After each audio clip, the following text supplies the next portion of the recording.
Go intro.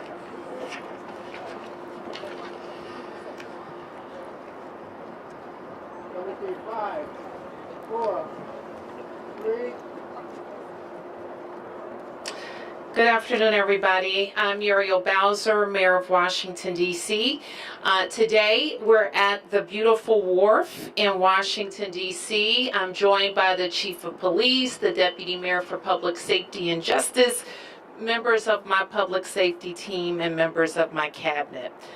Specifically, Freeman, who is the Director of the Department of Parks and Recreation, Director Morris Hughes, who is the Director of the Department of Employment Services, and other great DC team members. So together, our team works every day to keep our city safe. Our young people safe is keeping our young people safe is always a top priority. In fact, later today, we're kicking off our pool season.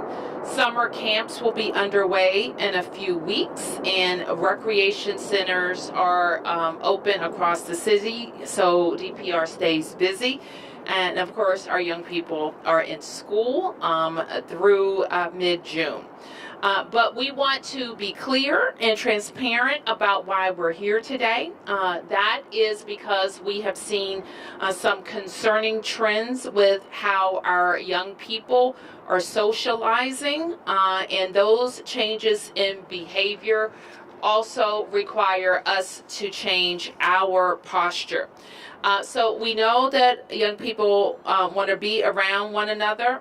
That's how teenagers are. That's the nature of teenagers. Some of them are breaking the law, however, and others of them are doing menacing behaviors and activities around the city. So our challenge for families and communities has always been to create safe spaces for teens, safe places for them to be together as well. So I am grateful that DPR has come up with events like the late night hikes and late night drips to keep young people engaged throughout the evening. In this weekend, DPR is activating Holiday Hype, where Banneker will be activated Friday, Saturday, and Sunday evenings from 7 p.m. to 11 p.m., and that's the Banneker Recreation Field. They'll have music, food, games, and a range of activities for teenagers. So if your kid is looking for something to do this weekend, that will be a place where we are providing some programming. I'm also grateful that MPD has been flexible and resourced enough to adjust their posture, often weekend by weekend, night by night. But we need and we will work together with our entire community to change the negative behaviors that we're seeing from some of our young people. I want to announce that I intend to work with our public safety team and the council to introduce legislation to update a few of our curfew policies. But first and foremost, I want to remind parents that they need to know where their kids are in the evenings, who they are with, and what they are doing. You need to know when they're coming home and how they're getting home. We also need parents to know what your kids are doing on their phones and on their social media. We want our young people to be safe. We want them to have positive interactions in the community. And we especially don't want young people who are just trying to do the right thing to get caught up in nonsense and have to be dealt with by the police. So as we head into the summer, let's work together to get this right. So I want to pass it over now to Director Freeman to talk about DPR's plans.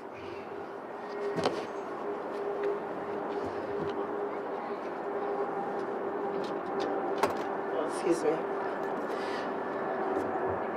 Good afternoon. As a mother and a longtime DC resident, I understand the importance of what it is for youth to feel safe, what it means for them to have safe havens where they can come and be themselves, where they can naturally just be teens, dance, laugh, be silly, play ball, or just do nothing.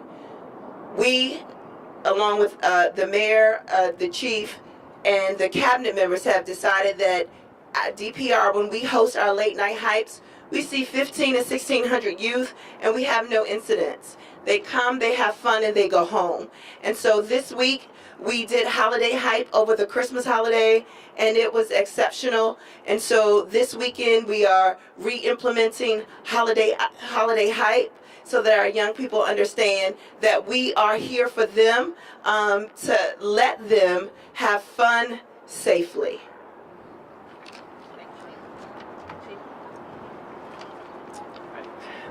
Thank you, Director Freeman, and good afternoon, everyone. I'm Pamela Smith, Chief of Police for the Metropolitan Police Department. I'm going to reiterate what the mayor said. We need parents to know where their kids are and what they're doing and who they're with. As Chief of Police and as someone who has worked in public safety for nearly 3 decades, I believe one of the most important responsibilities we have is to our young people. As you know, youth are near and dear to my heart, but we need to protect them and we need to ensure that we're helping them to thrive. I believe that every child deserves a chance to grow into their full potential. What does that mean? That means creating safe spaces, opportunities, and the kind of structure that helps them to make good choices so they can grow into the best versions of themselves. Over the past several weekends, we've seen troubling pattern of large groups of juveniles gathering and engaging in disruptive and sometimes violent behavior. I've heard directly from parents, community members, business owners, and city leaders, all sharing the same concerns. What we are seeing today is different from decades ago. Social media meetups, group chats, and viral challenges are shaping real-world behavior, and oftentimes without parents realizing it. But we need our parents, and we also need our adults, and we need our community to pay attention. Know what your kids are doing online. Talk to them about who they're spending their time with and how they're spending their time, and understand that videos posted in the afternoon can sometimes turn into large, unplanned gathering during the evenings, but also that holds very real life consequences. We've seen groups of juveniles causing disturbances, damaging property, jumping on tables in restaurants, causing affrays and fighting in public spaces, and even engaging in violent behavior. I will say it is all unacceptable, and we will not tolerate this kind of conduct or behavior. But what I also want our youth to hear very clear is that we want you to recreate and have fun, as Director Thiene stated, places and spaces where you can enjoy yourself and just be who you want to be. This weekend, the wharf, which is private property, and hear me really clear here, is instituting a juvenile curfew from 5 p.m. to 5 a.m. each evening through beginning today through Tuesday, May 27 at 5 a.m. Anyone under the age of 18 must be accompanied by a parent, guardian, or authorized adult over 21 years old, unless they are attending an organized event or dinner. If a young person is here in this space on their own after 5 p.m., we're going to try to encourage them to leave. And if they choose not to, it could lead to an arrest of unlawful entry. We want our young people to enjoy everything our amazing city has to offer, from our parks and recreation centers to city-run events like Director Freeman mentioned with Late Night Hype and Beat the Streets. These are safe spaces and places where youth can come together to connect and engage. I also want to thank Director Freeman for helping us to find a place for our young people to recreate this evening. Banneker Rec Center is located at 2500 Georgia Avenue Northwest. The doors will open tonight beginning at 7 p.m. and we will end at 11 p.m. also, to provide a safe space for our young people. Tonight and throughout the weekend, you will see a strong, visible presence of our officers across the city. And anyone who chooses to be disruptive will also be met with consequences. Unlawful behavior will result in an arrest regardless of age. We do have a comprehensive plan in place to ensure a safe and orderly Memorial Day weekend across the city. We are working alongside our DC government partners, community organizations, parents, local businesses in support of our youth and to keep our city safe. As a reminder, citywide curfews currently in place begin midnight on weekends and 11 p.m. on school nights. I want to thank everyone who has been stepping up to support us and to find a solution for a space where our young people can recreate and have fun and enjoy the weekend and evening hours throughout the week. Thank you. Okay, we can take a few questions. Yes, Mark. You mentioned that you were going to send legislation to the council to you used the word update your curfew. What do you plan to change it to, and will it just be citywide changes or locations? And last year you did this, I believe, by declaring an emergency. This seems kind of like a different strategy. We will introduce legislation, likely emergency legislation for the council's next session. More than my team told me not to say a date because we're going to work on it to get it. We need to talk to the council members so that we will be successful in moving this. But we're going to work expeditiously on it, Mark. And I would say that I've asked my team to look at every tool, and so it could be comprehensive like you suggest, or it could be focused on it could be more focused, but more than likely it will involve making the curfew times earlier. Specific about the earlier time? No, because we're still working on that. A lot of neighbors and ANC commissioners asked for 7 or 8 p.m. Is that under consideration? I would say that it's safe to say that we're in the ballpark. That's in the ballpark. Yes. Obviously, the changes at the wharf impacted this area, but I know talking to ANC commissioners in Navy Yard, they were hoping to see something similar. Is there anything being done there this weekend to help? Yes, Chief. Yes, one of the things, again, we want people to come to our restaurants, our establishments. It's an amazing place for young people, for adults. What we're having our community outreach officers do today is really to spend some time talking to the businesses. What I would like to see, and I might be getting ahead of myself here, is also having our businesses create something so that there will be, such as the Banneker Recreation Center. It will defray some of this kind of conduct and behavior that we're seeing. But we do have our community outreach officers in place today, spending time talking to our businesses, because that's important. Yes, sir. I believe the folks at National Harbor did a very similar thing in Prince George's County recently. Did Prince George's police give you a heads up that people may be coming here now instead?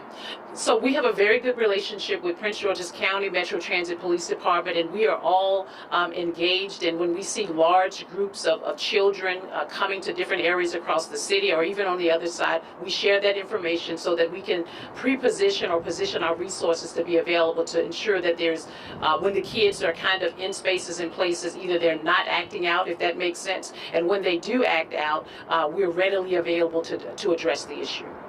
Did they reach out to you at all? By chance, did they? Like today? No, or when? just in the last couple of few weeks. They have, yeah. We've had many conversations about, again, most of these young people travel either by Metro or by Uber, right? And so when Metro see large groups of young people entering the Metro station, they give us a heads up. They let us know which Metro station they're exiting from. Most of the time, they post a lot of this stuff on social media, or we get information from parents so that we can be prepared to address it. But the relationships, let me say this, with our law enforcement partners in this area is very, very tight, because I think all of us want to see the same thing, the misconduct reduced or not there at all. And more importantly, making sure that we're all, because we're seeing the same thing, right? I mean, it's in Virginia, it's here, it's there. And understand, too, it's not isolated to the District of Columbia. This is happening across the United States. And so this effort is to ensure that we want our children to show up differently, but we also want to make sure that we're giving them a place to do that. Afternoon, Felicia Ashley, ABC 7. There are programs in the district for the youth. Are you all seeing that they are being utilized, and or is there more outreach being done to make sure the kids we hope do benefit from it are coming and showing up? Well, if you heard Director Freeman say, when we have late night hype beat the streets, late night drip, we have almost 1,700 children and families to show up. And what I will say is that when they're in that space, we see nothing across our city. So again, giving them a place to stay, place to recreate is the best option for us right now. I know when I spoke to some community members in Navy Yard, they mentioned they remember back in the day programs with that taught a lot of kids skills, whether it's mechanical work and things like that. Some say they feel it no longer exists. Has been considered maybe bring back some programs that people felt were efficient, possibly back. I bet you those same people didn't have kids going on their social media, having meetups about what time to meet, where to meet, having competitions with other regions, other states in the middle of the country and across the country. So I think it's important that our tactics have to evolve with the times, and not too many kids, I don't know, maybe they are doing like that type of training at 11 o'clock at night, but probably not. What they're doing in that time is trying to figure out what their friends are doing or taking pictures and streaming so they can get on, so the times have changed. They just have. And so for all of our neighbors with those ideas, I think what we're saying is we're doing that. We're just doing the 2025 version. And so as far as the other training that you're mentioning, that is usually kind of like our daytime programming, let me ask Director Morris Hughes to say a little bit more about some things that we have planned for kids. Thank you, Mayor Bowser. You'll be hard-pressed to find anywhere in the country that offers as many occupational skill, vocational training, arts training, hospitality training like the District of Columbia. You can look first at the Marion Barry Summer Youth Employment Program, which in its 46th year will serve a combined close to 15,000 young people with SYEP and now our junior SYEP, which is called the Career Ready Early Scholars Program. We also work with court-involved and justice-involved older youth through Project Empowerment. And then we have a really amazing nationally recognized DC Infrastructure Academy that some of our older youth can actively enroll in training programs now. All of this is going to be available this summer. If you want to learn more about it, you can visit does.dc.gov. How to apply, dates, opportunities is all listed on the website. Thank you. Can we get some kind of explanation as to what is happening, what you're monitoring, in the sense of, you mentioned competition, so are kids basically just streaming each other and sharing it on social media? And then the follow-up also, Chief, I know it's going to come up, just walk us through the arrest process, because involving teens, because most of the time people don't understand what that means between an adult and a young person. Sure, Chief. Well, now what's your name again? Raphael. Who? Raphael. Now, Raphael, you know good and darn well, these kids are live streaming everything on Facebook. They're doing meetups, TikTok, Instagram. That and again, we attribute some of that to that COVID-like behavior, right? That's how they engage. I mean, back in the day, we probably talked to each other and met up, but now they're doing everything on social media. Sometimes we can find the information, sometimes we cannot, and we're very appreciative to the business leaders and family members who choose to share that information with us so we can get ahead of it. When you talk about the arrest procedure, it's no different, right, than when we would arrest any other individual. The difference is with juveniles, they go through a juvenile process, right? What we did last year, and we stood up this kind of sort of a pilot curfew program where we would if kids violated the curfew, we would pick them up and drop them off at YSC. A parent would be contacted to come and pick the young person up. If the young person was not picked up, they would then go over to DYRS. We do have children and CFSA also engaged in this process to ensure that parents do come and pick their children up. Because here's the thing, curfew violation, it's a violation, right? The intent is not to for curfew violations, the intent is not to arrest them, right? We want them to be off our streets, to be safe. We give them a safe space to go. The parents have to come pick them up. If they don't, they will go to our DYRS facility. Is that fair? that'll be the process that's implemented this time around. That as will well. be the process for any curfew violations. Any other violations is handled the way we would handle any other arrest. Okay. Some Did you ask the question already? Yes. Okay. Some parents have said they just need help with their child. They doesn't listen. Are there any programs right now that doesn't necessarily lead to arrest, but this parent can't control their child or having challenges? This is who they can call or reach out to before the situation gets worse. Well, I think that this government offers so many resources for our parents, even before they get to that process. We have DHS that offers many programs, Department of Human Services, which offers many programs for our young people. I can't recall what they are. If somebody behind me can, that would be great. So one of the things that we would say, because we hear that a lot, is if our families reach out to CFSA, and met with Director Trice yesterday, you see some community members back here. We have great relationships with our collaboratives.